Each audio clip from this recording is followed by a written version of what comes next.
Welcome to episode 29 of the Horror Double Bill, the podcast where each week we pair two movies to create something far greater than the sum of their parts. I'm Craig Johnson, and this week we are continuing our Christmas season, where at least one film in our pairing will have a seasonal theme. Though, to be fair, as this week we're talking about anthology movies, it's probably more accurate to say that one of the stories in one of our pairings has a seasonal theme. So first off this week is Dead of Night from 1945, the first British horror movie released after World War II. It was directed by Alberto Cavalcanti, Charles Chricton, Robert Hamer and Basil Dearden, and stars Mervyn Johns, Sally Ann Howes, Googie Withers and Michael Redgrave. Then we head to 1974 and From Beyond the Grave, the final anthology movie released by British studio Amicus.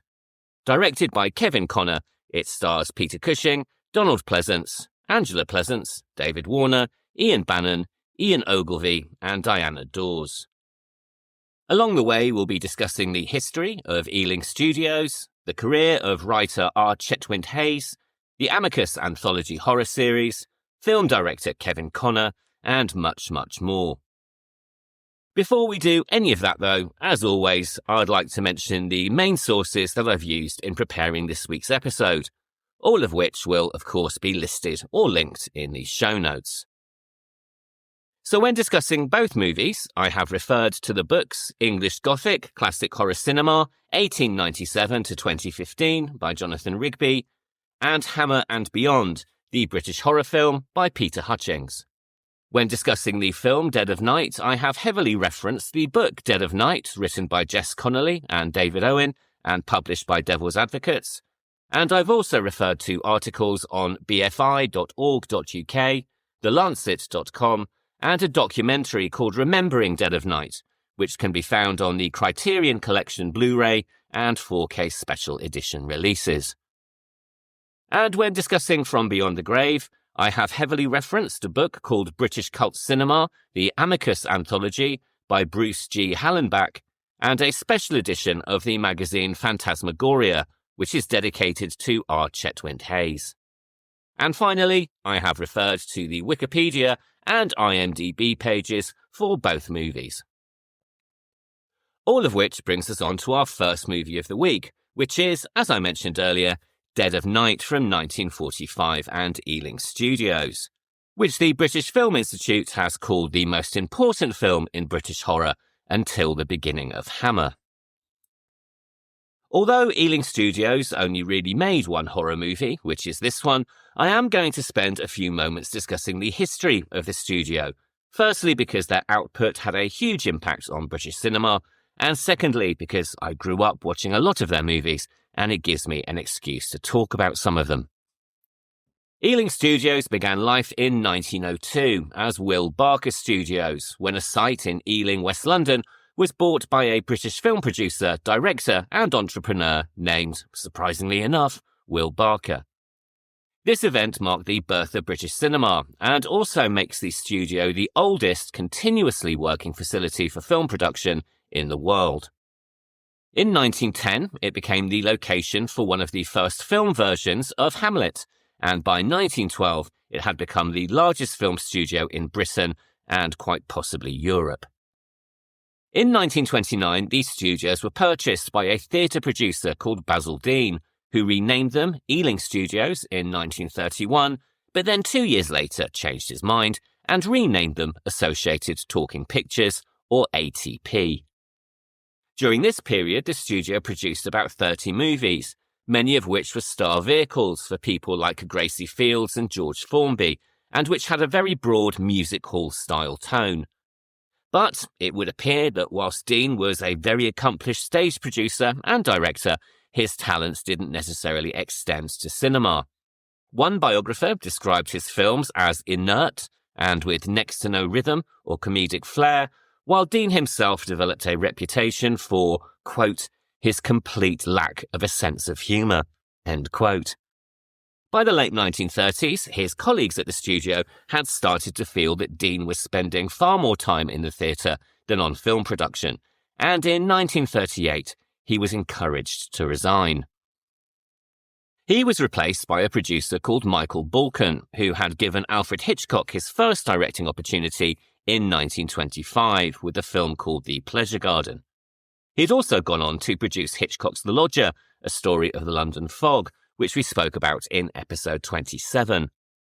Under his stewardship, the name was reverted back to Ealing Studios, and it became the most famous British film studio in the world, playing host to a team of highly skilled creatives, including directors Basil Dearden, Charles Chricton, Alberto Cavalcanti, and Robert Hammer, all of whom would direct aspects of Dead of Night.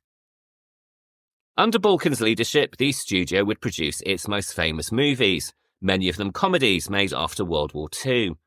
These include Whiskey Galore in 1949, Passport to Pimlico, again in 1949, The Lavender Hill Mob in 1951, and The Lady Killers in 1955. All of these are quite now widely regarded as classics of British cinema and starred a wealth of great British acting talent, including Margaret Rutherford, Alec Guinness, Stanley Holloway, and Peter Sellers, to name just a few. And while all of the films I've just mentioned are favourites of mine, if I had to pick one to recommend, it would be 1955's The Lady Killers. This very black comedy features a gang of bank robbers hiding out in the house of a sweet old lady, played by Katie Johnson, and co-stars Alec Guinness as the magnificently creepy gang leader and Herbert Lom as one of the robbers. It was remade, incredibly badly, in my opinion, in 2004 by the Coen brothers, who really should have known better. So please do make sure you stick with the original if you're going to track it down. Balkan ran the studios until 1955, when it was bought by the BBC, who based their film department there. During its peak, 56 different crews were using the studios as a location for filming dramas, documentaries, and other programmes. And it also housed over 50 cutting rooms working on pretty much any genre you could think of. During this time, the studio was home to countless iconic BBC TV shows, including Quatermass and the Pit, Monty Python's Flying Circus, Porridge, Z-Cars, and of course, Doctor Who. In 1993, in a cost-cutting exercise, the BBC sold the studios for £6 million to a company called BBRK. But they sold it again 2 years later, and then in the mid-2000s it was sold yet again. Nevertheless, it continued to function as a working film studio, and also resumed producing its own movies, including the St. Trinian's franchise in 2007 and Dorian Gray in 2009. It's also been used as the filming location for many other productions, including Downton Abbey, The Crown, Bridget Jones's Diary, Shaun of the Dead, Last Night in Soho, and a particular favourite of the podcast, The Descent. Dead of Night is the only horror film produced under the studio's banner, and this is no doubt partly due to the impact of World War II. During this period, the studio, and others in the UK, came under pressure from the government to avoid making films that were too horrifying for a wartime audience. Michael Balkan also wanted to ensure that the studio was producing what he called, quote, films of a character that will be of national use at this time, end quote. And so, needless to say, horror movies were pretty much out of the question. That being said, though, horror movies weren't really a mainstay of British film production of the time anyway. Although there were a few notable exceptions, including Boris Karloff in The Ghoul in 1933 and Bela Lugosi in The Dark Eyes of London in 1939, horror had pretty much been left to the Americans and Universal Studios. In fact, it was concern over American horror movies, particularly Universal's Dracula and Frankenstein, that led to the introduction of the British Board of Film Censor's H certificate in 1932. The H stood for horrific and was supposed to indicate films that were, quote, likely to frighten or horrify children under the age of 16 years, end quote. And although it was supposedly an advisory certificate only, many authorities used it to ban under-16s from watching the movies at all. The first British movie to be classified as H was in fact 1939's Dark Eyes of London, and as you can imagine, it was the production of H certificate films that was pretty much suppressed throughout World War II. During this period, Ealing concentrated on home front dramas and wartime propaganda, but that's not to suggest that these were all light and fluffy. A particular favourite of mine is the 1942 propaganda movie Went the Day Well, directed by Alberto Cavalcanti, who was known and billed on film credits simply by his surname. This story, set in the sleepy English village of Bramley End, tells of an attempted undercover invasion by Nazis posing as British troops, aided by a fifth column hoping to overthrow the country from within. It's surprisingly brutal for the period and rather dark at points, and is definitely worth tracking down, particularly if you want to be reminded of a period in history where people understood that Nazis are a bad thing. That's not to say that there was no depiction of the supernatural at all in British cinema. It just came very few and far between, and was usually wrapped in a layer of propaganda. In 1941, the British studio Gainsborough Pictures produced The Ghost Train, an adaptation of a classic stage play which mixed frights and comedy with a subplot about fifth columnists and wartime smuggling.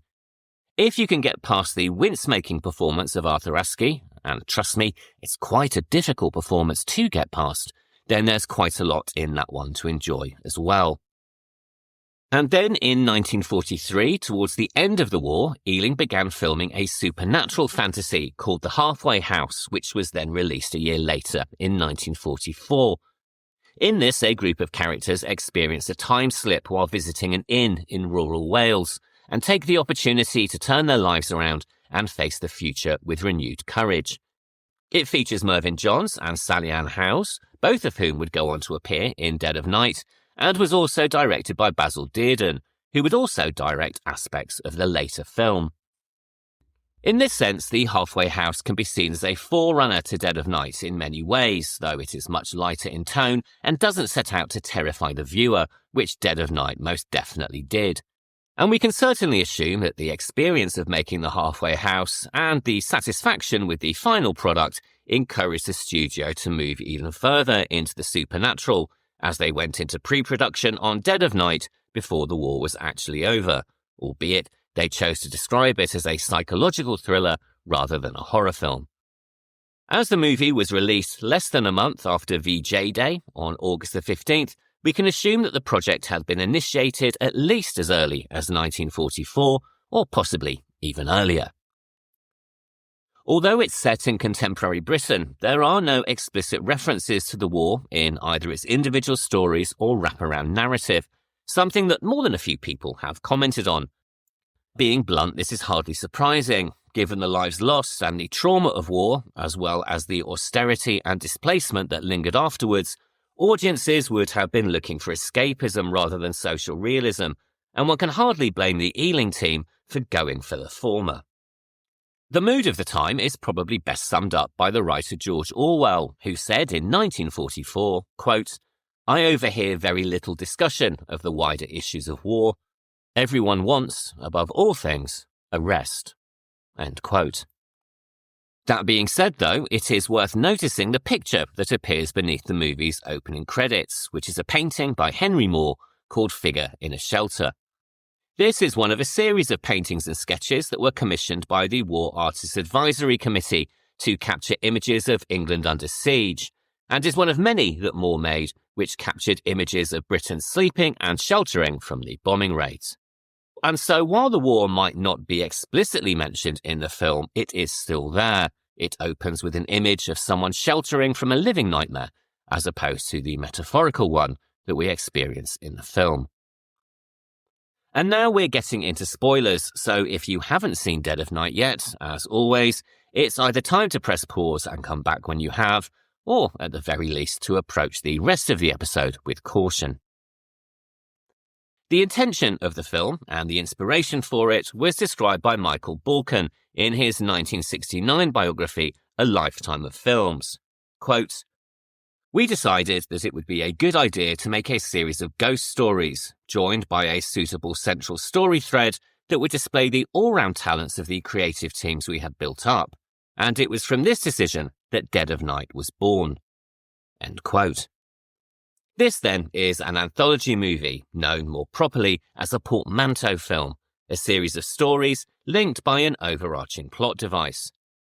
The stories themselves concern a premonition of death, a haunting at a Christmas party, a haunted mirror, a golfing story, and finally perhaps the most famous of them all, the story of a ventriloquist dummy that may or may not have a mind of its own. Initially, the team had the 5 main stories and the directing talent that would produce each one, but the linking narrative proved somewhat elusive. The solution came from screenwriter Angus MacPhail, who had already co-written the screenplay for The Halfway House. And in my personal opinion, unlike many other films of its type, here it is the linking story itself which makes the film so impressive, setting up an additional mystery and sense of unease that many other anthology movies have attempted and quite often failed to achieve.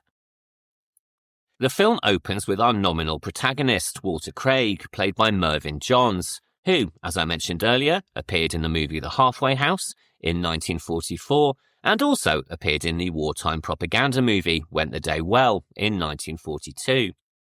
Born in Wales in 1899, he was a mainstay of British cinema during World War II and beyond, with over 100 film, stage and TV credits to his name between the years of 1923 and 1979.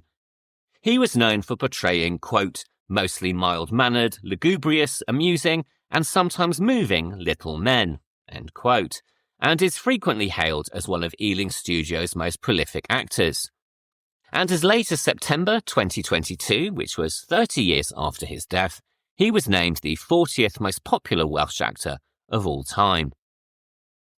We meet him here driving his car down a country lane as he arrives at Pilgrim's Farm, a location he has never visited before, but with which he seems far too familiar. When he is greeted by the host, Elliot Foley, he immediately knows that there is one living room, and despite the fact that he says, "I've never been here before," not actually, he is able to find the hidden coat rack and also predicts that the barn conversion has, quote-unquote, every modern convenience. This portrayal of déjà vu raises a sense of curiosity in the audience, but this is quickly replaced by a sense of unease, as the score by George Auric swells menacingly in the background. Ushering his guest into the living room, Elliot Foley says he expects they've started tea, to which Walter Craig ominously responds, "Yes. Yes, they have."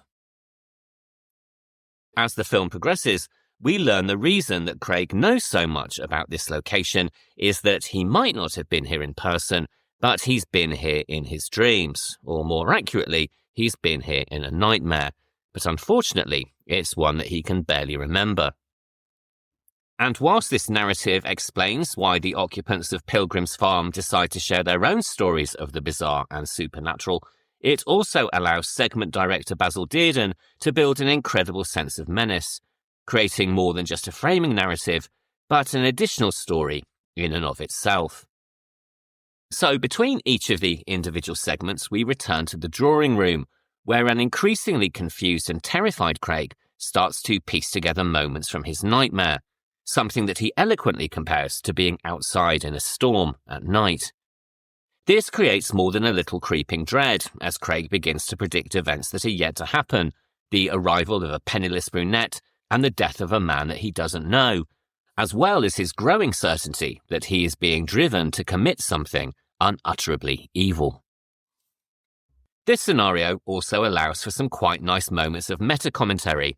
Elliot's elderly mother, played by Mary Merrill, refers to them all as being characters in a supernatural drama, which, of course, they are, while Joan, played by Googie Withers, suggests, quote, "None of us exist at all. We are only characters in Mr. Craig's dream," end quote, which again turns out to be perfectly true, initially at least. The framing narrative is directed by Basil Dearden, who had directed The Halfway House and would also direct the first story, called simply enough The Hearse Driver. This is based on a story by E.F. Benson, who we mentioned very briefly last week as a fellow member of the Cambridge Chit Chat Society alongside M.R. James. This story was also used as the basis for an episode of The Twilight Zone titled 22 that was televised in 1961. Despite the fact that this segment is little more than a sketch, It is this one, though, which stayed with me the most when I saw the movie as a child, and it gave me endless nightmares and childhood notions that were I to look out of a window late at night, I too would see a phantom hearse driver, ominously recounting that there's just room for one inside, sir. Miles Malleson, who plays the hearse driver and the later bus conductor, is not a very scary-looking individual, even sitting on top of a hearse wearing mourning clothes. But the way that he is introduced is quite brilliantly done, and I have no doubt that it was this, rather than the actor himself, that scared me so much as a kid. In the scene, we are in the hospital room of Hugh Granger, a race car driver who has narrowly escaped death. After some rather dubious flirting with the nurse in charge of his care, he settles down for the night. A radio is playing softly in the background, and we are told that it is 10:15. As he reads in bed, though, the radio suddenly stops, and we are left with the ticking of a clock, an amplified sound that very soon will also fall silent. The camera slowly zooms in on the curtains, and Granger looks at his bedside clock, which now reads a very different time. All is quiet. Granger gets out of bed, and a low-angle shot frames his shadow against the curtains. We are suddenly uneasy, but we don't know why. He pulls back the curtains, and it is suddenly daylight, and as he glances at the courtyard below, George Alrich's score suddenly breaks the silence, and an overhead zoom closes in on Malleson's face as he winks directly at the camera and utters his ominous line. And just before we go any further, I think this is an appropriate time to mention the score and also the lighting, which combine beautifully in this segment and also throughout the film, and to which it owes much of its impact. From the opening swirl of the theme music, which suggests the nightmarish vortex into which we're soon going to descend, the score combines orchestral strings and brass to build suspense and create moments of abject horror. This is not just in the appearance of the hearse driver, it also happens in the visions of the haunted room in the third story and the final descent into madness that we experience at the climax. This all came courtesy of George Alrich, a musical prodigy who had already composed and orchestrated the music for several ballets and stage productions before he even reached the age of 20. Associated with fellow composer Eric Satie and avant-garde polymath Jean Cocteau, he would go on to compose the soundtracks for many other Ealing movies, including The Lavender Hill Mob, The Titfield Thunderbolt, and Hue and Cry. In 1949, he also composed the score for another British supernatural drama, The Queen of Spades, which we'll be covering in the new year, and very importantly for our series, the 1961 movie, The Innocents.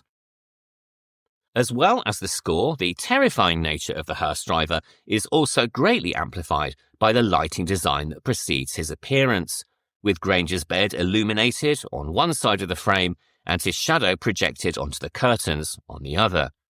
This was created by director of photography Douglas Slocum and lighting cameraman Stan Pavey, working in tandem to create a look that is not quite film noir and not quite expressionism, but lies somewhere in between. Making extensive use of low-key lighting and high contrast, the film becomes more claustrophobic as it continues, the once warm and welcoming parlour of Pilgrim's Farm becoming darker between each story, seeming to close in on its occupants. This only serves to emphasise the trap in which Walter Craig finds himself, unable to leave despite his attempts at the midway point, with the shadows of chairs and banisters anticipating the jail cell that we see towards the end. By the time that the generator dies and he is left alone with Dr. Van Straten in the firelight, the room is overrun with looming shadows, becoming all the more pronounced as the camera tilts into Dutch angles and strange perspectives. And D.P. Douglas Slocum would go on to demonstrate his considerable talents in many films over the following decades. He worked on the first 3 Indiana Jones movies for Steven Spielberg and was also nominated for an Oscar for cinematography on 3 separate occasions. The appearance of the hearse driver, then, unnerved me greatly as a child back in the 1970s, partly for the reasons just outlined, but also because the Benson story was not just a figment of his very creative imagination. It is supposedly based on a true haunting and a story collected by Peter Underwood, the president of the Ghost Club. The Ghost Club was founded in 1862 and is believed to be the oldest paranormal investigation and research organisation in the world. Its members have included the writers Charles Dickens, Sir Arthur Conan Doyle, Algernon Blackwood, Robert Aikman, Dennis Wheatley and Maurice Grosse, the actual proper investigator of the so-called Enfield poltergeist, regardless of what the Conjuring movies might try to tell you. In the Ghost Club's collection of supposedly true hauntings, they recount the tale of Lord Dufferin, a story that was also published in 1970's kid favourite reference book, The Beaver Book of Horror, which is where I first encountered it at about the same time as seeing this movie. So I'm just going to read directly from it here. Quote, "After spending an enjoyable evening at a friend's house party in Tullamore, Lord Dufferin went up to his bedroom. He felt at peace with the world. There was a comforting wood fire in the grate, and he decided to read a little before going to sleep. After half an hour, he felt curiously restless and put the book down. Then he dozed fitfully. Usually Lord Dufferin slept well, but at 2 o'clock he got out of bed and crossed to the window. It was a cloudless night with a full moon, and everything was still. Then suddenly something caught his eye, and he watched fascinated as a figure stepped out from the shadows and walked slowly across the lawn, carrying a large box on his back. He stopped when he was opposite the bedroom window and stared up at Lord Dufferin. The moon lit the man's face. Their eyes met, and Lord Dufferin moved back instinctively. He described the man's face later as full of horror and malevolence.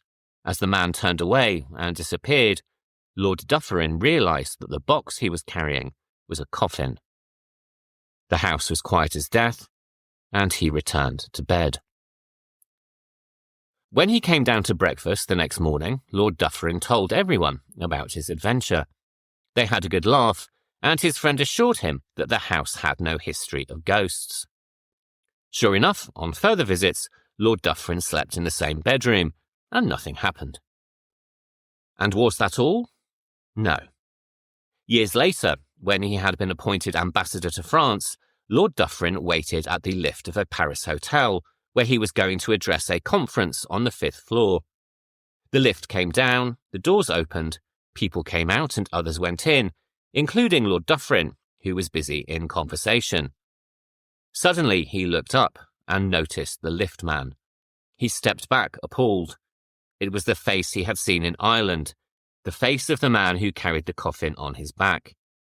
He waved the lift away, and the doors closed.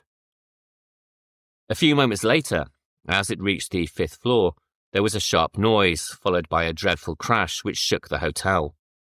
The suspension cable had snapped, and the lift had plunged to the bottom of the shaft, killing 5 of the people in it, including the lift man. Who was the lift man?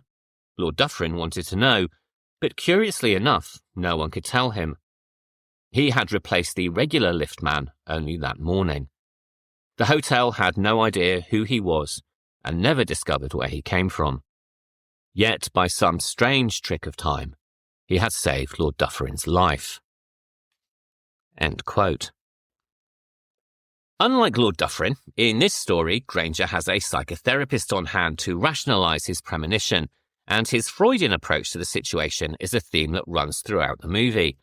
When Walter Craig arrives at Pilgrim's Farm, we meet Dr. Van Straten, a psychoanalyst who attempts to treat Craig's delusions, while also providing perfectly rational explanations for the stories told by the other guests.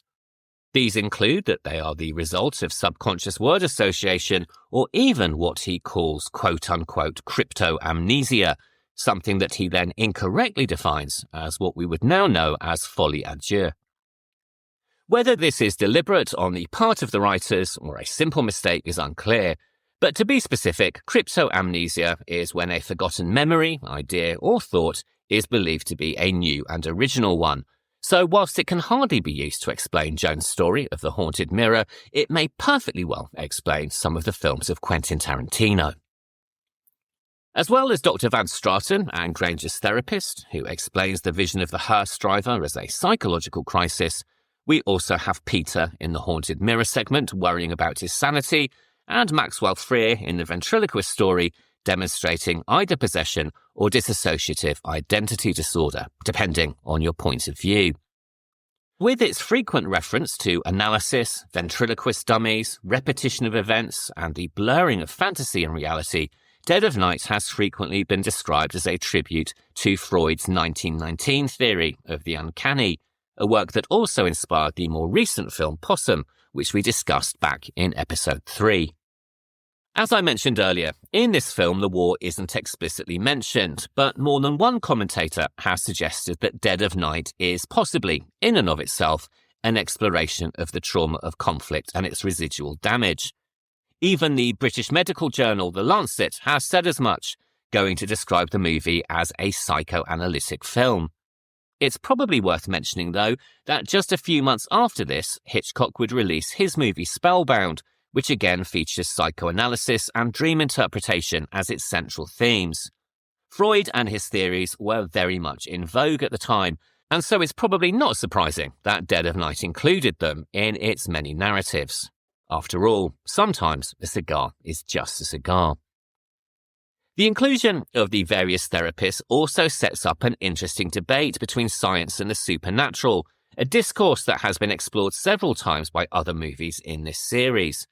Here the world of science is personified by Dr. Van Straten, though it must be admitted that even he concedes defeat in the end and confesses to believing in Walter Craig's premonitions. Other characters are either politely skeptical, like Elliot Foley, or fall down firmly on the side of the paranormal.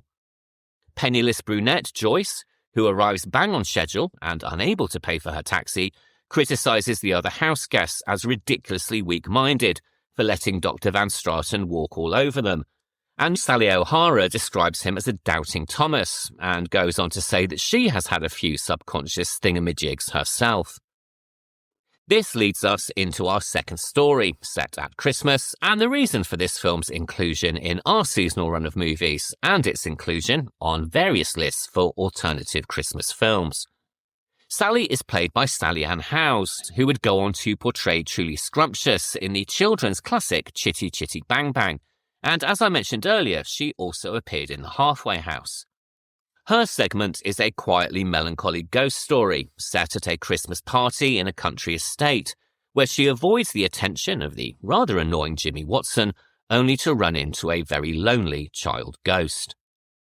This segment, directed by Alberto Cavalcanti, has hints of a classic Christmas ghost story called Smee, written by the writer A.M. Burridge in 1931, which also features a haunting during a game of sardines. In fact, though, it is actually based on a real murder case, the 1865 murder of Francis Kent by his half-sister Constance. This case was a media sensation of the time and was also recounted by the writer Kate Summerscale in her book The Murder at Road Hill House, published in 2009. This would go on to be dramatised on British TV as The Suspicions of Mr. Witcher, starring the always brilliant Paddy Considine in the title role, and it's well worth watching if you get the opportunity. As I've mentioned before, this podcast is really about horror and maybe social history as opposed to true crime, so I'm not going to go too much into the case here. But suffice it to say, 16-year-old Constance was indeed convicted of the murder of her 5-year-old half-brother, and although she was initially sentenced to death, this was commuted to life imprisonment. As well as this story, and the works just mentioned, The People, Crime and Trial also formed the inspiration for the Wilkie Collins novel The Moonstone, the book The Mystery of Edwin Drood by Charles Dickens, and an episode of the 1980s BBC TV series A Question of Guilt. Here, the story has a somewhat happy ending, if such a thing is possible, as the ghost of Francis assures Sally that having met her he will now be able to sleep, suggesting that her gentle kindness and affection has laid his unquiet spirit to rest. And this is something that is underlined when he tells her goodbye in response to her bidding him a good night. According to some reports, when the film was released in the US, this story, along with the golfing story, was removed altogether to create a shorter runtime and was only reinserted in later restorations. Being honest, I can completely understand why the golfing story would be excluded. In fact, in many ways, I applaud the decision. But to lose this one, I think, was a shame. If nothing else, the decision only served to confuse the framing structure and the nightmarish climax. Following this story, we return to the drawing room at Pilgrim's Farm and are provided a brief comic respite in the form of Sally's mother. We've already had some light relief in the form of another mother, Mrs. Foley, who gets terribly confused trying to explain the situation to Joyce. But in Sally's mother, we get a full force of nature. She is described as being most memorable by the Doctor and mistakes these supernatural conversations for a game of charades, suggesting that Mr. Craig hits someone else savagely instead of her daughter. Played by Barbara Leake, Mrs. O'Hara represents a very British type of comedy figure, a brusque and overbearing presence that anticipates many a later sitcom character, from Margot Ledbetter in The Good Life to Hyacinth Bouquet in Keeping Up Appearances. And had the Ealing team kept the comedy here, I think it would have led to a far superior overall experience. But sadly, it was deemed necessary to include something even broader in the fourth story. But we'll come on to that shortly. From here, we move on to a story that anticipates at least two of the segments in our second movie, From Beyond the Grave. While the Hearst story was based on the work of E.F. Benson, and possibly a real haunting, and the Christmas story was based on a real-life murder case, The Haunted Mirror is a completely original narrative, written by John V. Baines and directed by Robert Hamer, here making his directorial debut. Originally hired by Ealing as an editor, he would go on to direct several of their later movies, including the 1945 murder thriller Pink String and Sealing Wax, which would reunite him with Googie Withers and Mervyn Johns, and Kind Hearts and Coronets in 1949. Reported as saying, quote, "I want to make films about people in dark rooms, doing beastly things to each other," end quote, he sadly never lived up to the promise of his early work, and his career has been described as, quote, "the most serious miscarriage of talent in post-war British cinema," end quote. A gay man living in a time where being gay was illegal and would result in imprisonment, he also suffered from alcoholism, and it would seem a rather natural connection to link the two, though this, I have to say, is my opinion and is unsubstantiated.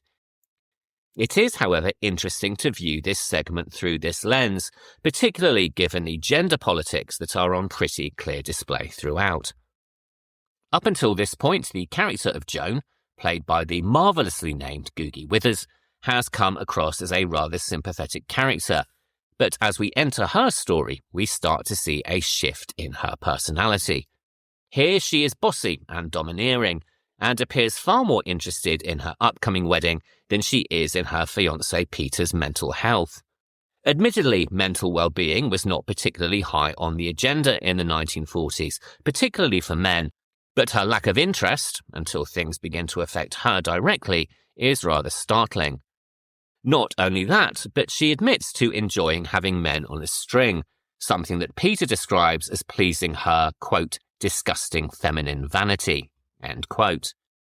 The other man that she apparently has on a string, Guy, is never seen, but from the description of his character he seems rather queer-coded, leading Peter to suggest she would be better off with a spaniel, to which she responds, quote, "Yes, but spaniels don't have nice comfortable Bentleys, do they?" End quote. If this was all there was, we could put it down to being a sign of the era in which the film was made. But the theme is further compounded by the depiction of Peter, a man who suggests that a good night out is to dress up and spend lots of money, and who effectively turns into damsel in distress, needing to be rescued by his now wife as he falls deeper and deeper into the haunted room in the mirror. And it's probably worth remembering that this is a gift she has given him because, she says, she thought he might like to look at himself. It's also been pointed out by more than a few commentators that, apart from a dinner date with Joan, Peter never seems to leave their home. Joan comes and goes quite freely, but he essentially becomes a bedridden invalid, and even after the mirror is destroyed, it is Joan who comforts Peter rather than the other way round. "I seem to have cut myself," is all he actually says. And I think it's worth taking a moment here to appreciate the art direction, evidenced throughout the film in the styling of Pilgrim's Farm and the preceding stories, but greatly emphasised here in the depiction of the haunted room. The art director was Michael Ralph, who began his career aged just 17, working as an assistant art director for British Gaumont Studios. He moved to Ealing in 1942, and the drawings he created for the Dead of Night set designs show an incredible eye for detail and breadth of design, and these are reproduced in the Devil's Advocates book that I used for research, which I mentioned at the beginning. But even without these images, we just have to look at the juxtaposition of Peter's minimalist and sterile apartment with the luxurious furnishings reflected in the mirror to see exactly what I mean. When we return to Pilgrim's Farm, the mood has shifted to something much darker. The previous stories might have had their moments, but they were still relatively light. But by now, the film has started to shift into horror. And this is quite clearly displayed by the rather ghoulish description provided by the antique dealer when he describes the tragedy at Marsden Lacey. Quote, "He sat in front of the mirror, your mirror, and slit his throat." End quote. Something that many other critics have also noticed is that the haunted mirror sequence, along with The Uninvited from 1944, is one of the first times that ghosts and spirits were depicted in cinema as being malevolent. No wonder then that the room is now much darker and seems to have reduced in size, an effect that will continue as the rest of the movie progresses. What a pity then, at least in my opinion, that this momentum is broken by the insertion of the golfing story, directed by Charles Chricton, and which I could quite frankly do without. The intent of the filmmakers, though, is clear. In fact, one could go so far as to say that they are represented in the film by Elliot Foley, who, seeing the sheer terror and panic on Walter Craig's face, decides to break the mood with something more light-hearted. Perhaps Ealing Studios felt exactly the same way, and fearful of going too far during this time in history, decided to pull back more than a little. Regardless of the intention, personally, the broad comedy ruins the sense of mounting horror and dread that has been so carefully constructed, and so, as far as I'm concerned, the less said about it, the better. And with that in mind, let's quickly move on. Our final story, before we return to the completion of Walter Craig's Nightmare, is the one about the ventriloquist dummy, the second story directed by Alberto Cavalcanti. Although I had always assumed that this movie was the first to depict a relationship between a ventriloquist and his doll, it had by all accounts been done before. In 1929, Erich von Stroheim starred in a film called The Great Gabbo, a film that also, incidentally, inspired a Simpsons character of the same name. That being said, though, it would appear that Dead of Night was the first to bring this narrative into the world of the horror film and to suggest a possibly supernatural relationship. This is something, of course, that has now become fully embedded in the public consciousness, even to the point of being somewhat of a cliché. Since the release of the film, we have seen endless episodes of The Twilight Zone, Tales from the Crypt, Goosebumps, and also films including Dead Silence, Devil Doll, and of course the Anthony Hopkins movie, Magic. Given this overfamiliarity, I think it's probably fair to say that this segment, which was undoubtedly terrifying and chilling in 1945, may have lost some of its edge, though it is enlivened enormously by a powerhouse performance from Michael Redgrave as the incredibly troubled puppeteer Maxwell Freer. His performance was singled out by the critic Pauline Kael, who wrote, quote, "Michael Redgrave plays a schizophrenic ventriloquist tormented by his dummy, and his overpowering performance, a small work of art, lifts this 5-part English production above the elegant and sophisticated entertainment it aspires to be." End quote. Without downplaying the efforts of the rest of the cast, she probably has a point. His sweaty desperation and obsessive jealousy is mesmerizing, and is a testament to the extensive research that he undertook in preparing for the role. Most widely known for his role as the romantic lead in Alfred Hitchcock's 1938 movie The Lady Vanishes, his performance in this movie would no doubt have been a shock to contemporary viewers. According to Devil's Advocates, he took the role because he had admired Erich von Stroheim in The Great Gabbo, but he had also long been fascinated by the art of ventriloquism. He spent very long hours studying the physicality required to portray Freer, working with colleagues from his days as a theatre actor and also with the ventriloquist Peter Brough, who, rather bizarrely in hindsight, used to perform a ventriloquist act on the radio. This story has been described as a love triangle between Freer, Hugo Fitch and the American Sylvester Key, suggesting that the doll represents Freer's own suppressed desires, essentially taking on a life of their own and ultimately leading to his destruction. Then again, though, Hugo could indeed be animated by supernatural means.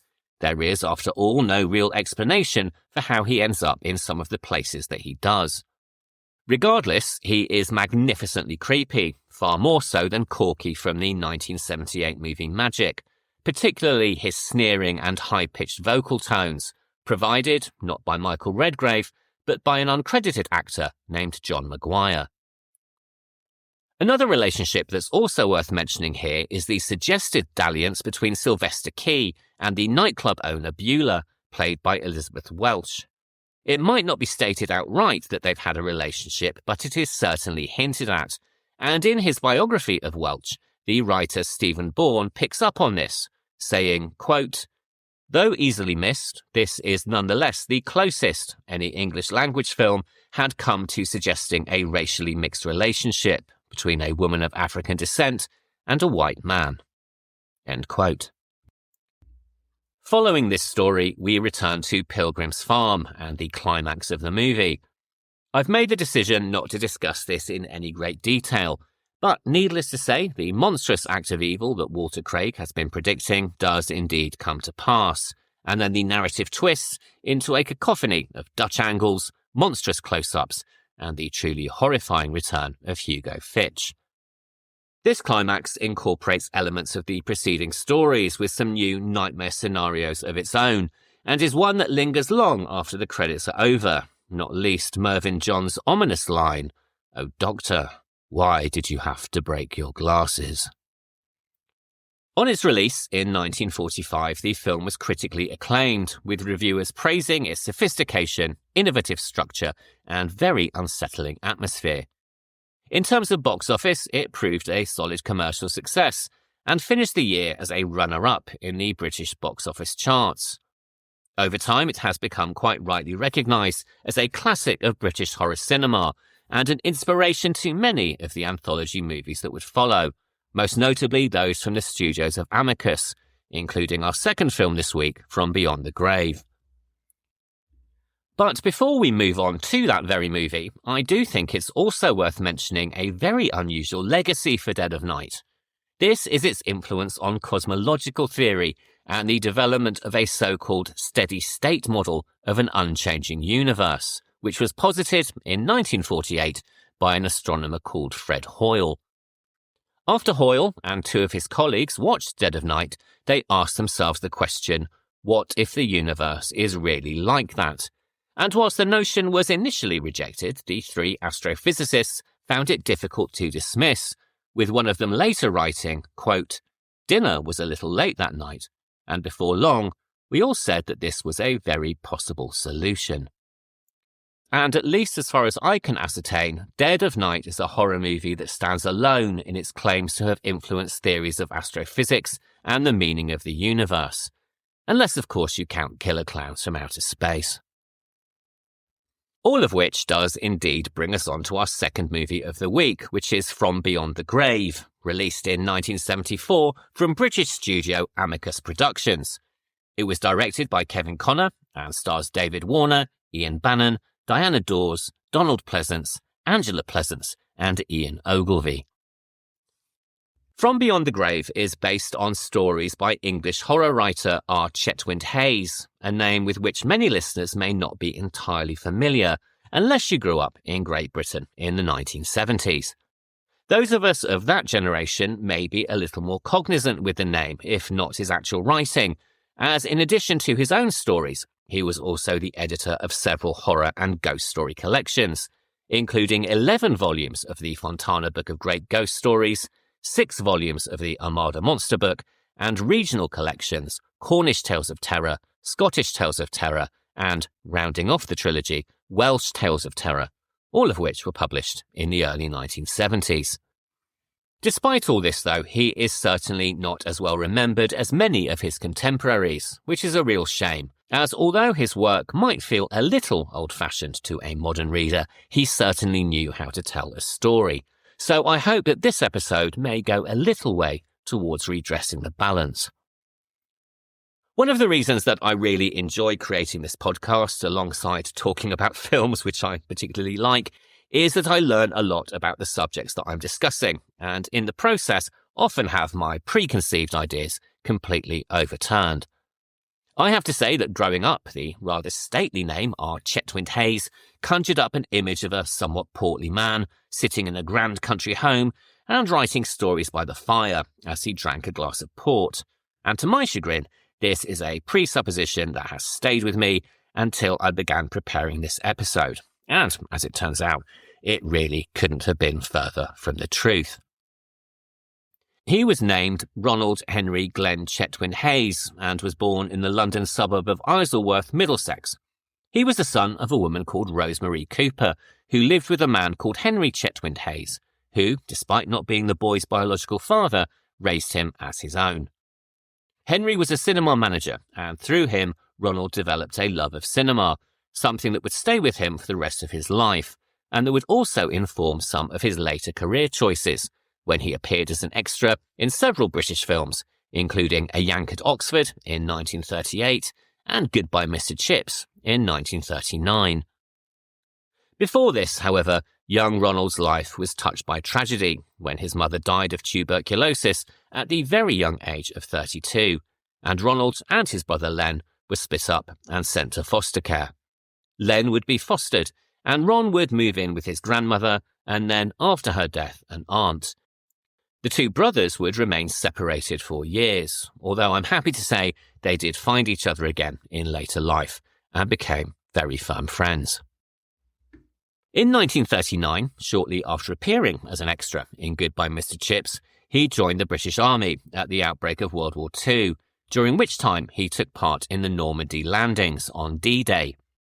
In 1946, after he was demobilised from the army, he worked first as a salesman at Harrods and then in various department stores, including one that sold built-in furniture.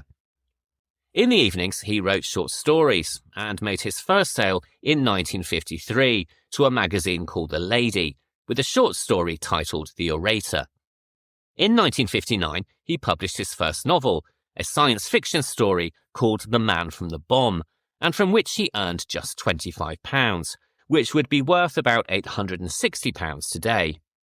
As with most writers, he grew used to a steady stream of rejection from publishers, and this led him to pivot his career into the world of the macabre. In a later interview, he describes his thought process as follows. Quote, "I used to try to write the great novel, to be another Bronte, but of course nobody wanted to publish it. Then when I looked at the bookstores and saw all these supernatural titles, I thought that was obviously the market to aim for. I'd always been interested in the supernatural anyway." End quote. 5 years later, and after 19 rejections, in 1964 he published his second novel, a story about reincarnation called The Dark Man. This was published in the States under the more gothic romance title of And Love Survives, a change that would turn out to be fairly successful, as the book did rather well. This was the first of his works to feature his fictional location of Clavering Grange, a stately home dating back to the Elizabethan period and said to be England's most haunted house. He would revisit this location in several later works, and it's also the home of Sir Michael Sinclair, the ghostly character that we meet in The Door, the fourth story in From Beyond the Grave. Clavering Grange would also feature in two of his later novels, The King's Ghost, published in 1985, and The Haunted Grange, published in 1988. Following the publication of The Dark Man, he started selling short stories to anthology series, including the Pan Book of Horror Stories. This was a series of publications with increasingly garish covers that would grace the bookshelves of many a household in the 1970s and early 1980s, my own included. And then in 1971, he published his own collection called The Unbidden, which he would follow with multiple collections with titles including Cold Terror, The Elemental, The Night Ghouls, and Tales of Fear and Fantasy. He also took over editing the series The Fontana Book of Great Ghost Stories, a position that had previously been held by Ghost Club member Robert Aikman. And by this time, he also earned himself a nickname, Britain's Prince of Chill. These days, that name would probably be more suitable to somebody who dabbles in electronica and recreational narcotics, but it was given to him due to his combination of horror and humour which permeated his stories and his seeming omnipresence in the British bookstores. In those days, everything to do with the supernatural sold, he said, and at one time I had 6 volumes with my name on them in all of the bookshops. All of this was while he was still working as a sales assistant, demonstrating furniture to customers by day and crafting incredibly British horror stories at night. And it was around this time that his work attracted the attention of a man called Kevin Connor. Kevin Connor was a film editor who had begun his career working on documentaries before moving on to sound editing for directors including Richard Attenborough, Tony Richardson, and Richard Lester.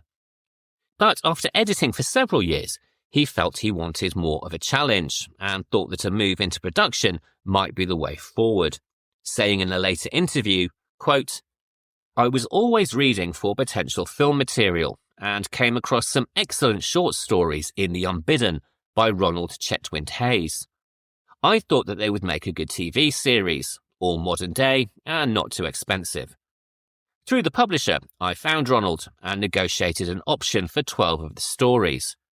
As I recall, he lived alone in a basement flat in Richmond. He was the sweetest, kindest man you would ever wish to meet, and here he was turning out these macabre stories. With 2 friends, Robin Clark and Raymond Christodoulou, we took 4 stories each and wrote up a series. Unfortunately, nobody in the TV world at that time was ready for horror." End quote.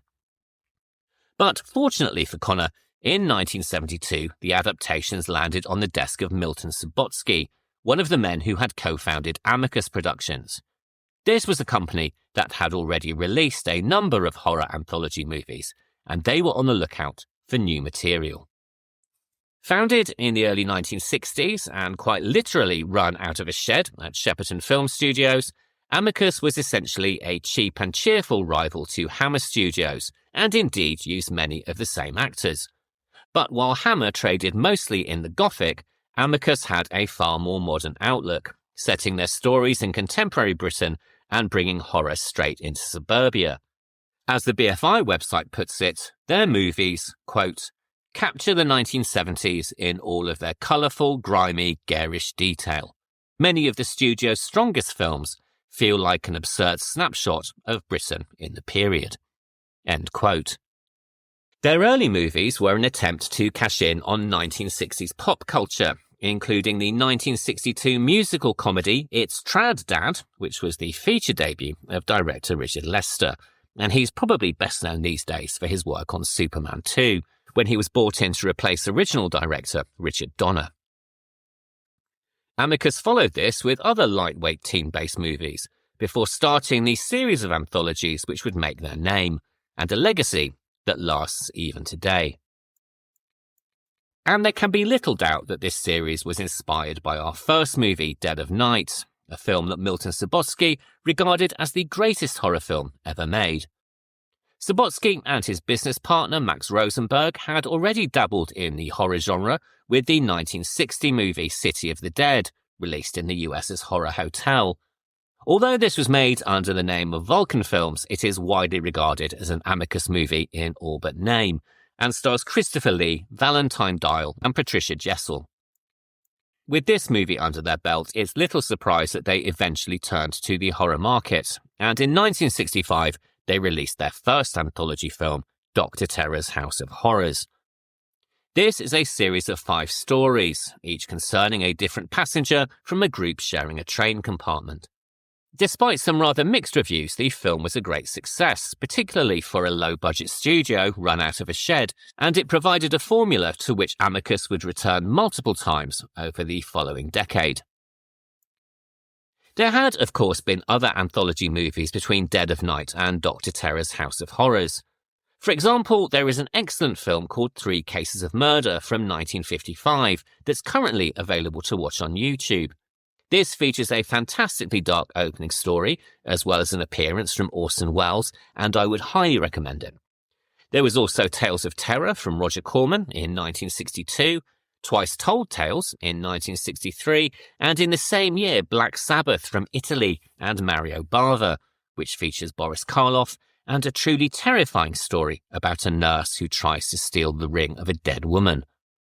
A year later, there would also be Kaidan from Japan, quite possibly one of the most beautiful anthology movies ever made. This uses very lavish sets and sound stages to tell 4 folk stories, and if you've never seen it, it's currently available to watch on Amazon Prime and is definitely worth your time. But despite this, it is the Amicus anthology movies that really define the genre, for my generation at least. They followed Dr. Terror with Torture Garden in 1967, The House That Dripped Blood in 1971, Tales from the Crypt and Asylum in 1972, Vault of Horror in 1973, and finally From Beyond the Grave in 1974. Admittedly, some of these are a rather mixed bag, but the beauty of an anthology movie is, of course, if you're not gripped by one story, you only have to wait about 15 minutes for another one to come along. These films also featured cast lists that were bursting at the seams with 1960s and 70s acting talent, including Christopher Lee, Peter Cushing, Joan Collins, Ralph Richardson, Donald Sutherland, Charlotte Rampling, Britt Ekland, and Burgess Meredith, to name just a few. 2 of those movies were, as you've probably realised, based on the American EC comics of the same name.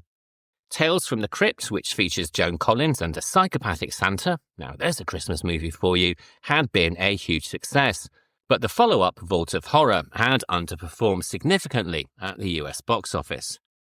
Regardless, Amicus managed to arrange a distribution deal with Warner and Columbia, and when Connor met with Milton Subotsky at Warner Studios, he was told that not only were they interested in 4 of the stories he had adapted, they wanted Connor to direct them himself.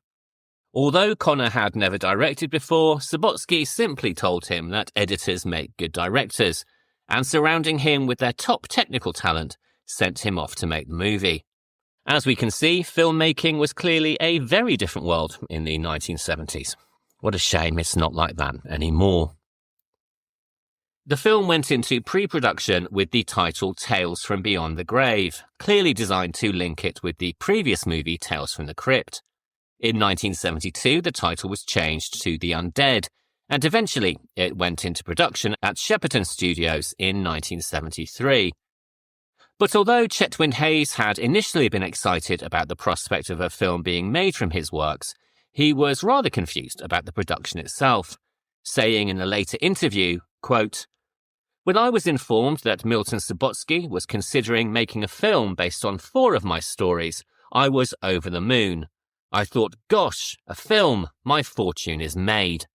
Only it wasn't. I still don't know why Milton employed several screenwriters. I could have done the job in a single morning. End quote.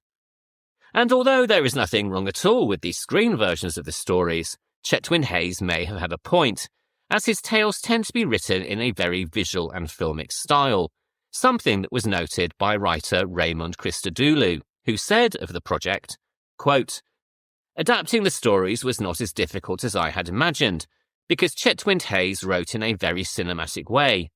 His characters, though complex and mysterious, never internalized for entire chapters, nor were they particularly verbose. A simple action or words spoke volumes. Like any writer worth his or her salt, he obviously closely observed people around him and peppered them with other characteristics to create fully rounded and totally believable characters." End quote. And now we are getting into the spoilers, so as always, if you have yet to see From Beyond the Grave, you might want to give the next 20 minutes or so a miss. The stories adapted for the movie are, in order of appearance, The Gatecrasher, which stars David Warner and was scripted by Robin Clark, An Act of Kindness, which was scripted by Kevin Connor and stars Ian Bannen, Donald and Angela Pleasence and Diana Dors. The Elemental, scripted by Raymond Christodoulou and starring Ian Carmichael, Nairi Dawn Porter and Margaret Leighton. And finally, The Door, again scripted by Robin Clark and starring Ian Ogilvy and Leslie Ann Down. These are linked by the framing device of a mysterious antique shop called Temptations Limited. This is run by Peter Cushing, delivering an incredibly dry commentary in the vein of the EC Comics Crypt Keeper, only this time with a Yorkshire accent.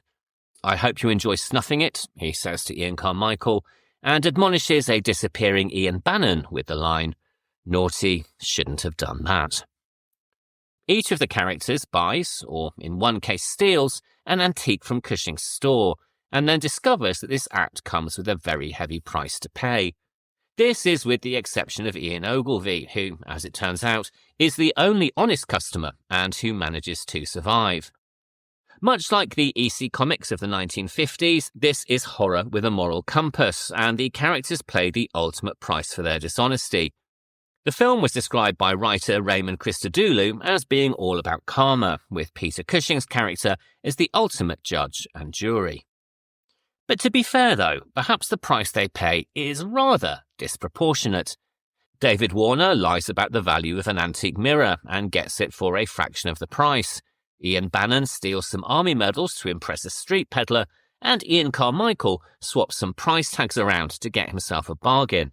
All very unethical, I'm sure you'll agree, but I'm not certain on balance that they deserve the murder, mayhem and supernatural shenanigans that are dealt out to them and the people they love. Even Ian Ogilvy's character, who, as I just mentioned, turns out to be completely honest, still has to endure a nightmarish battle with the undead figure of Sir Michael Sinclair, and he also has to destroy the door he has paid for quite fairly in order to survive. You could hardly blame him if he decided to report Cushing and Temptations Limited to trading standards. One of the criticisms of the Amicus movies, particularly when compared to Dead of Night, is that the linking narratives are fairly arbitrary, and there is also very little room for character development. This is something that was observed by the critic David Peary, who wrote about the movie in the Monthly Film Bulletin at the time of its release. Quote, "In general, the stale repetition of trite supernatural themes demonstrates the limitations of Amicus's basic approach, and the reason why, despite so many attempts, they have yet to come up with anything as good as Ealing's Dead of Night. A uniquely feeble linking story hinges together a script in which no attention at all is paid to character exposition or dialogue, with the result that everything is dependent on the limited visual suspense of the material." End quote. Personally, I think this is rather unfair. For me, From Beyond the Grave is the best of all the Amicus anthologies. These stories are by far the strongest, and the framing narrative is very well done. Also, to be fair to Subotsky, he wasn't trying to produce a picture along the lines of Dead of Night, despite his self-professed admiration for the earlier film. In his book, Hammer and Beyond, the British horror film, Peter Hutchings quotes Milton Subotsky as being dismissive of the framing narratives in his own films, reporting that he usually cut those sections shorter and shorter because during editing he found them rather boring. And with the possible exception of their film Asylum, the framing device here is, in my opinion, one of the best ones that they came up with, certainly far better than those of Tales from the Crypt, Vault of Horror or Torture Garden, which, in my opinion, is the weakest of the anthology films overall. After the opening credits, which are accompanied by what seems to be a version of Berlioz's Symphonie Fantastique, the film opens with David Warner entering the antique shop and haggling over the price of a mirror, an item which immediately recalls the third story in the 1940s anthology. Told that the price is £250, he argues that the item is not an antique at all, saying, quote, "Look at the glass, look at the back. It's been treated. I know my antiques. I'll tell you what, I'll give you 25 quid to get rid of it." End quote. Turning to leave, he is stopped by Cushing, who accepts his offer and tells him rather ominously, "It's a deal." And this, of course, is what I mean about the punishment being a little disproportionate. Warner has indeed been trying to push his luck, but Cushing himself didn't have to take the offer, suggesting that this is less about righteous karma and more about something far more sinister. We soon find out, of course, that Warner knew the real value of the mirror all along, and that his haggling was simply what he calls, quote-unquote, good business practice. One of his guests remarks that the mirror looks like something that belongs in a medium's parlour, which prompts Warner to suggest they have a séance. This brings us to perhaps one of the most famous scenes in the movie, the camera panning the faces of the participants as they hold hands at the circular table, a candle suddenly burning brightly as they summon forth the spirits. In the original story, the gatecrasher of the title turns out to be none other than Jack the Ripper, an element that was dropped from this adaptation altogether. Chetwynd Hayes was uncertain of this approach, saying that the sequence could have been improved by a little more conversation, and highlighting that the point that he tried to make in the story, that the face in the mirror was indeed Jack the Ripper, had been completely lost. The mirror is a portal to a dimension of the dead, a doorway through which they will re-enter the world and take seats of power. As the ghastly figure says, once he is made fully flesh, quote, "We sit in high places," end quote. Not having read the original story, I cannot say whether the source material ends in such a subversive manner, but to be honest, I'm really not sure that a reveal that he is Jack the Ripper would have made much of a difference in this version anyway.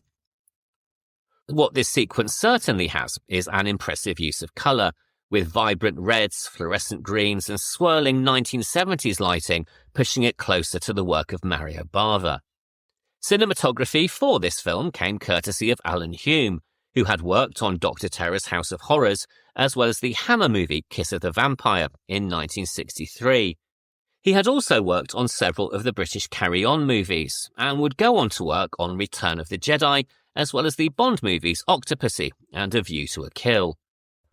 Warner's performance is what carries this section as he slips from arrogant city boy to a desperate and tortured victim, though it's fair to say he probably wouldn't have known much about it. Once, when asked by an interviewer about his role in the film, he reportedly replied, "I don't know, I've never seen it. Am I any good?" This story is followed by my favourite one of the movie, indeed my favourite one of any Amicus films, and this is An Act of Kindness. This segment features terrific performances from Ian Bannen, Diana Dors, and father and daughter Donald and Angela Pleasence, marking the only time they would appear on film together, something that Angela recalled as being rather intimidating.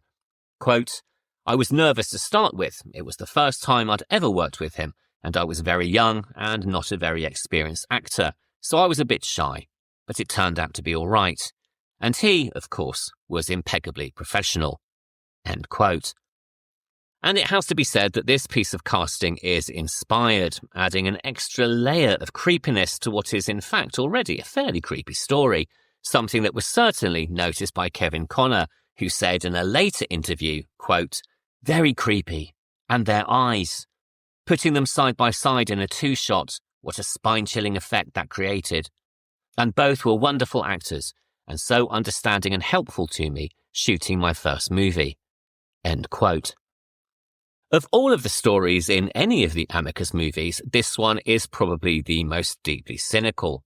Christopher, played by Ian Bannen, is trapped in a loveless marriage and a dead-end job, and desperately tries to capture some sense of self-respect and much-needed admiration from his relationship with an ex-army peddler who sells shoelaces and matches outside of the train station. Connor was particularly happy with Bannen's performance, saying that he was a real pro and that he delivered such a faultless performance that it was exactly as the director saw it in his mind's eye. Christopher is the epitome of dreams gone to dust and promise unfulfilled, something that his wife Mabel takes great delight in reminding him of, calling him a jumped-up little clerk and bitterly laughing at her lot in life having married him. Played by former starlet and pin-up Diana Dors, Mabel is hardened and abusive, and their son Stephen snickers at both his parents behind their backs. Most hurtful of all, we discover at the end of this story that Emily and her father have in fact been magically summoned by Stephen, who clearly wants his parents out of the way and to escape the hostilities of home. "You see, Stephen," father and daughter tell him at the end, "we always answer children's prayers."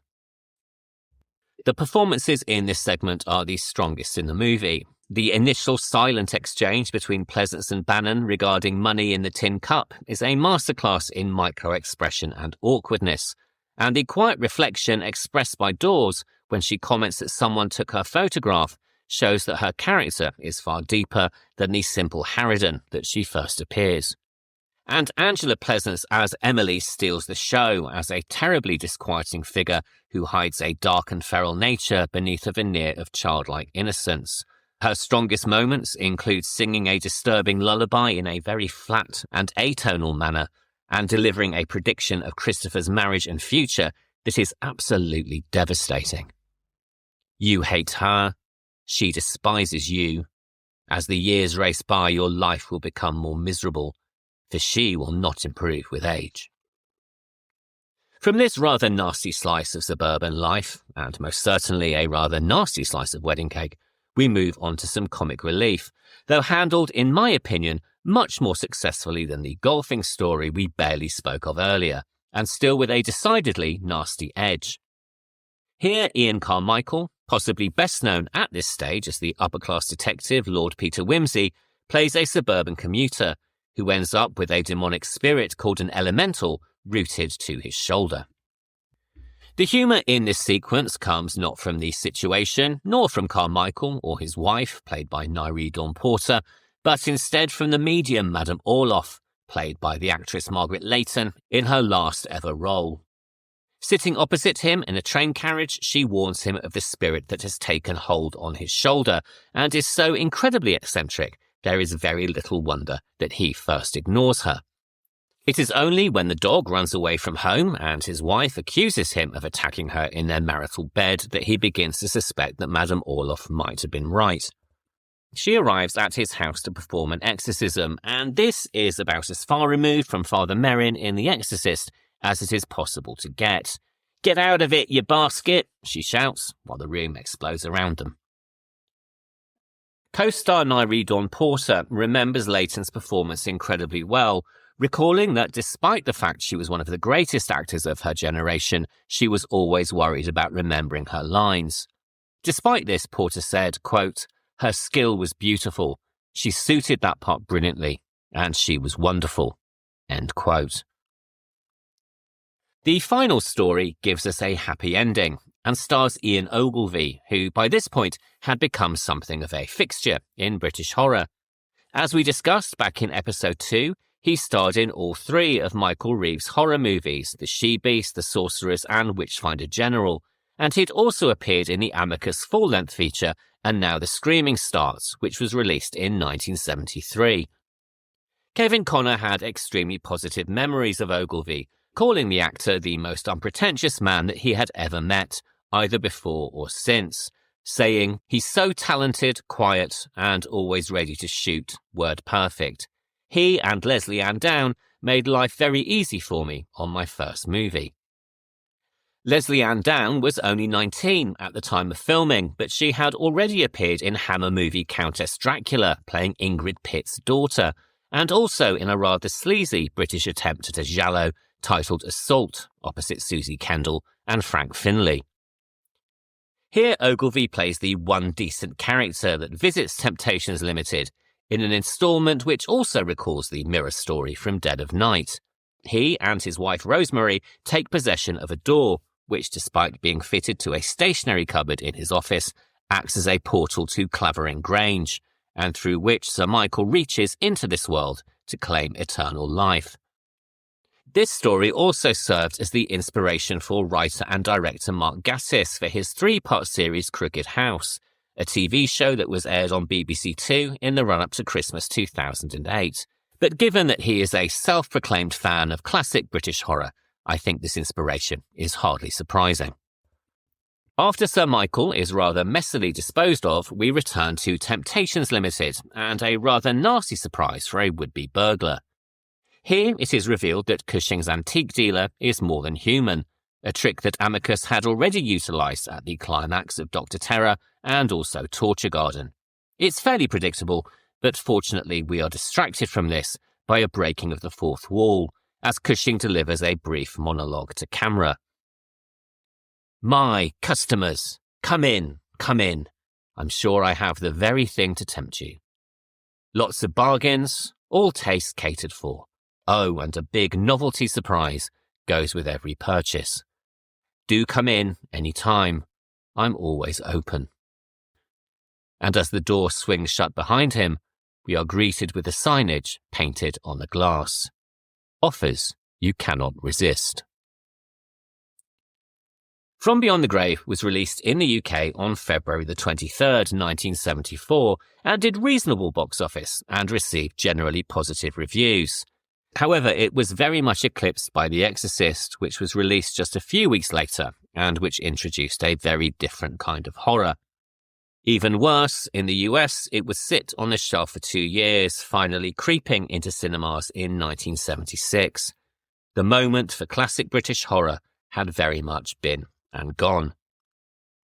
Despite this, some of the reviews were favourable, with Roger Ebert using its release to pine for the days of horror that scared rather than disgusted. But perhaps unsurprisingly, the box office returns were not as one might have hoped, and the Chicago Tribune clearly spelled out the reason, saying that an audience raised on a diet of The Exorcist, Jaws, and assorted other films would find From Beyond the Grave quaint and not very frightening. Following his movie debut, Connor would continue his directing career, particularly in the world of fantasy cinema, directing a series of films starring the actor Doug McClure. These include The Land That Time Forgot in 1974 and its direct sequel, The People That Time Forgot, that was released in 1977.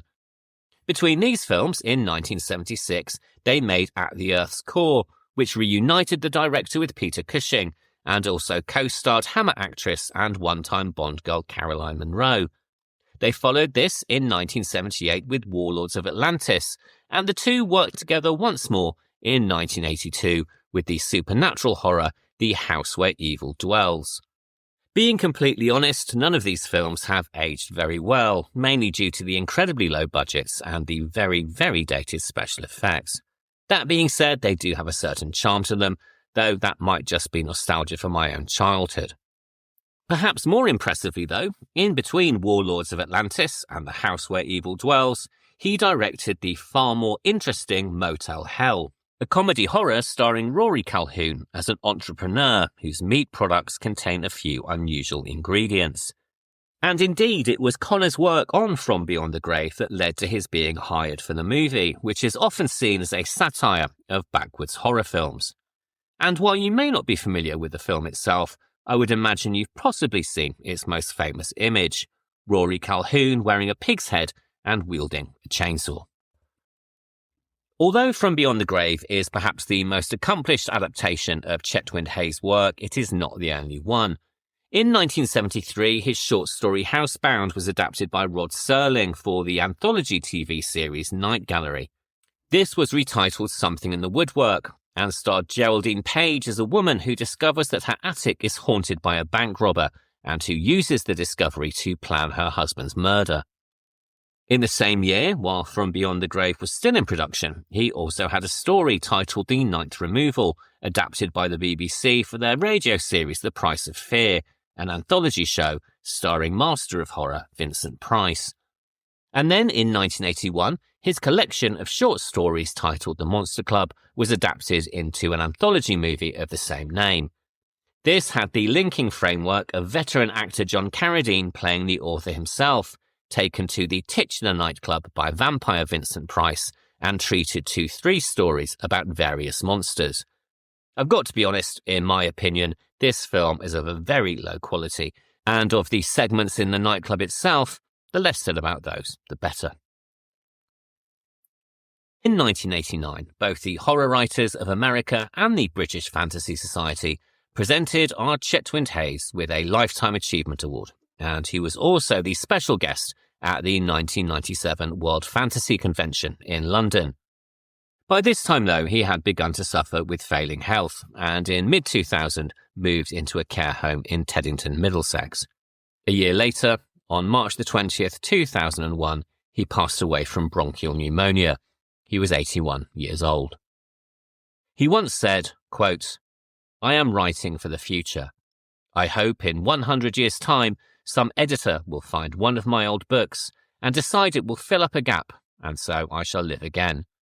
In that respect, I suppose being a writer is very much like being a vampire." End quote.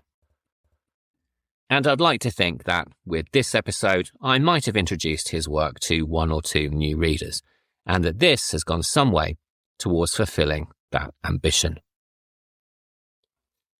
Dead of Night and From Beyond the Grave are, of course, two examples of anthology films, omnibus films, or portmanteau movies, however you want to describe them. Both are peculiarly British and act as time capsules for an era long gone. They are also showcases for an incredible range of British acting talent and have also acted as inspiration for several more modern works, including Inside Number 9, The League of Gentlemen, and, in my personal opinion, Black Mirror. As we discussed back in episode 11, Christopher Smith cited Dead of Night as a significant influence on his 2009 horror movie Triangle. Andy Nyman and Jeremy Dyson, the creators of the highly successful stage show Ghost Stories and its subsequent movie, have also referred to both films as being an influence, saying, quote, "They are utterly British and fantastically global, full of deliciously playful scares that creeped us out and stayed alive in our imaginations for decades." End quote. And although both films are respectively over 80 and 51 years old, there is still much to delight, entertain, and disturb within them. And if that isn't the mark of an effective horror movie, then I really don't know what is. All of which brings me to the end of this week's episode, and thank you so much for listening. If you're enjoying the show, please do take a moment to rate, review, and subscribe wherever you listen to podcasts. If you have any thoughts or comments on either of this week's films, or any of the films we've discussed so far in the series, you can write to the show at thehorrordouble@gmail.com, and you can also follow us on Instagram at thehorrordouble. Next week, our Christmas season continues with a return to the world of Val Lewton, with Curse of the Cat People from 1944, starring Simone Simon, Kent Smith, Jane Randolph, and Elizabeth Russell. This film is the Christmas element of next week's duo and was directed by Robert Wise, who also directed the second film in our pairing, which is not, as you might have just supposed, The Sound of Music, but is instead The Haunting from 1963, starring Julie Harris, Richard Johnson, Russ Tamblyn, and Claire Bloom. If you want to watch along and you're in the UK, you can currently watch Curse of the Cat People completely free of charge with no commercials on the BBC iPlayer. And The Haunting is available for rental on YouTube, Google Play Movies, Sky Store, Apple TV, and Amazon Prime. So I'll be back next Sunday for the discussion. And until then, thank you once again for listening and have a really great week. Goodbye.